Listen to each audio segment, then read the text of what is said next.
Okay, so now we're going to be talking about stage 2, which is a build up and linking in positional play and switch play.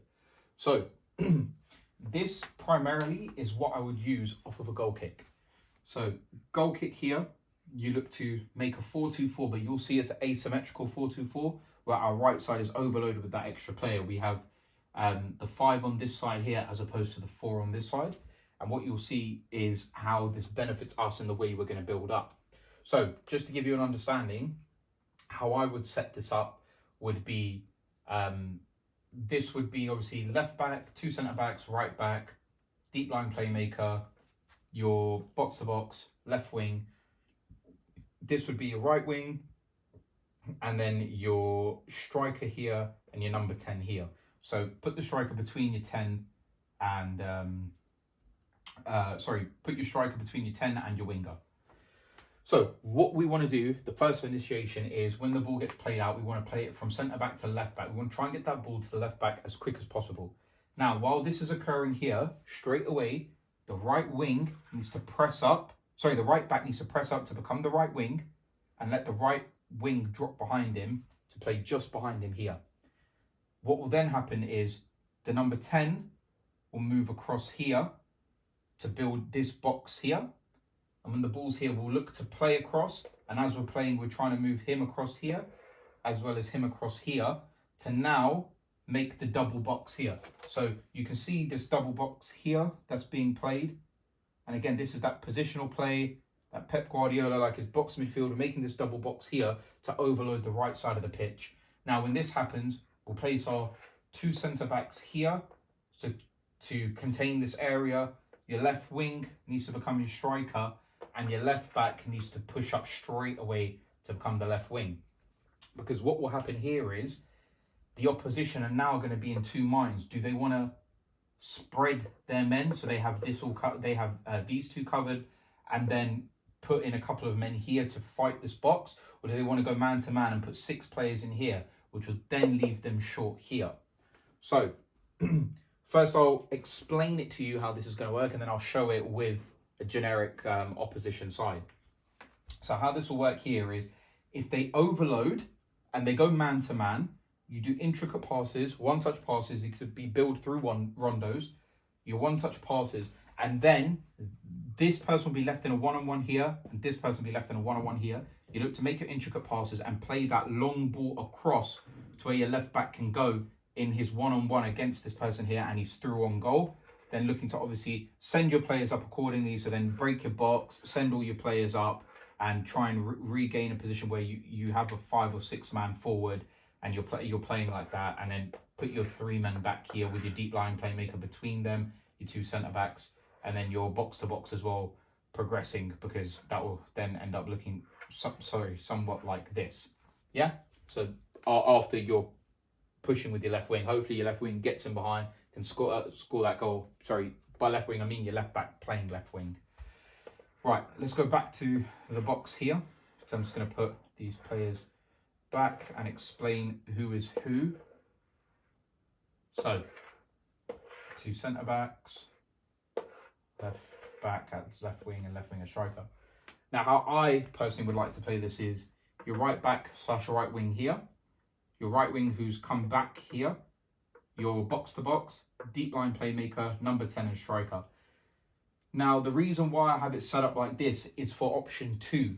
Option 2, where they don't go man-to-man here, so you have the numerical advantage. Maybe it's a 6-on-5, and they've put players in behind to kind of cover these areas here, so you can't play that long ball. Then it's all about playing those intricate passes between one another to expose your position and look to push forward. So you don't get in the mindset of you're sitting here and you're waiting, constantly waiting, making this move. You need to pass, obviously wait, find the option to pass, but in your head, we need to move forward as quick as we can and break through these lines. Now, the reason why I said, so striker here, so once you've played through, it might drop to your striker who's going to carry the ball forward and already have the support of his left wing acting as a striker and his left back acting as a left wing to provide the passing options. Your 10 can fall in anywhere between the lines here behind them. Your right wing right back looks to come in here.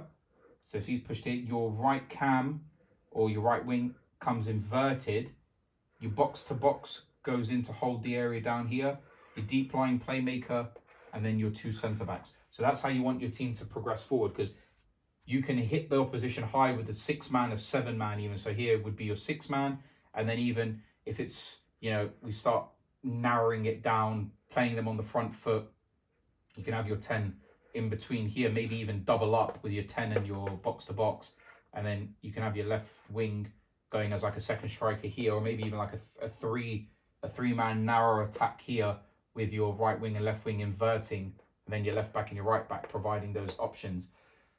If it comes to the point where obviously we're coming more this side, then yeah, we can spread the play here. If we spread the play here, then remember, he needs to come in here, he needs to come in here, and he needs to come in here. So now we're protected here, he can drop in. If he's looking for the run here, remember, he can either come in here, or he comes in, he goes out, ball into here, and then he looks to overlap here even to play that pass. And when he does that, he's got the options of these guys here, the 10 as well, even if the 10 wants to drop in here, allowing the other player to come in here. So it's just about finding those spaces and then, kind of retaking the pitch and confining it there. So let's go back, and I'm going to put in some generic defenders so you can kind of see how this is all going to come together with a bit more knowledge of how the other team are going to be looking themselves. So again, I'm just going to put a standard. Let's go with that. We'll go with a 4. So I'm just going to set them up in a 4-3-3, and then I'll move them around accordingly. So 4-3-3. So in this situation, even if, like I said, if they go man to man, so now they've gone man to man here, they have to send their players all in and across. So they have to send their players all in and across. Now they're not gonna, nobody's gonna do that. It doesn't make sense for them to do that because they're gonna leave their middle exposed. Instead, what they're gonna do is these players instead will look to invert down, take over this middle in case we want to play it back this way, and they can high press here. But again, it will leave us in these one-on-one situations here and here. Now, like I said, if they overload and they want to go man-to-man on you guys here, even if they send an extra, even if they send the extra 2, it's about then identifying that, playing those quick passes from, here to here to here, playing it through, but then eventually getting just enough space to, let's say if the ball's with this player here, get enough space to just come out here and then make that ball in behind into this sort of channel here where this player is going to be running in his one-on-one against this player, and then also this one-on-one that's going to be happening here, because immediately once he gets the ball, so if he gets the ball here, what he's looking to do is straight away go to goal. So that's why it's important when they overload you here and go man-to-man and numerically challenge you, look to get that ball out and across, because then it will catch them in a position where we're through on goal in a one-on-one, and it's always going to be difficult for them because, it's a 50-50. We're running with the ball in advantage. It's not great for the opposition. It's better for us in these situations. So we always want to be in a position where we've got the upper hand. And now I'm going to show you in the event that they don't bother challenging us numerically, and sorry, this isn't really rubbing out well, but they don't challenge us numerically. So again, build our box here.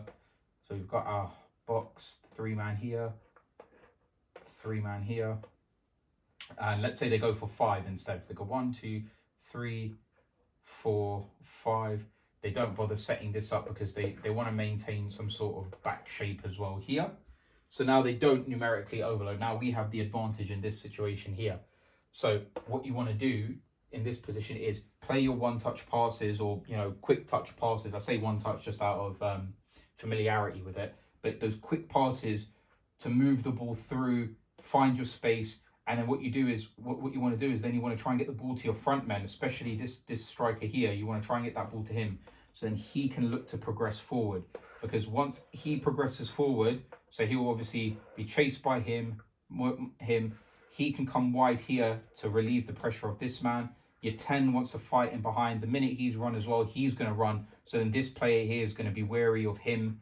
He's going to be wary of him and him. So now he's coming as well, taking this player. The 10's going to come in to look to come in behind him here.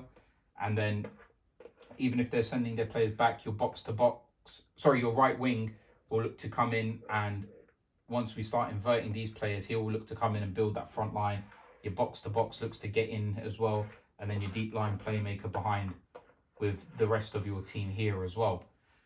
So again, what's going to look like is you're going to have that numerical advantage again anyway, because even if you don't, it's still going to be difficult for the opposition because you're going to be with the momentum pushing at them, and with the swiftness and the quick turnover from that to go forward, it's going to catch them by surprise no matter what. So that's the positional play, building those two boxes here off a goal kick, looking to open up the spaces, especially for that left back here and your left wing striker here as well. And then also identifying if they overload you, or if they don't, then how you can build up in other ways as well. So this is stage 2. Again, want to keep it short, really just focus on those points, and stage 3 in the next one. Thank you for watching.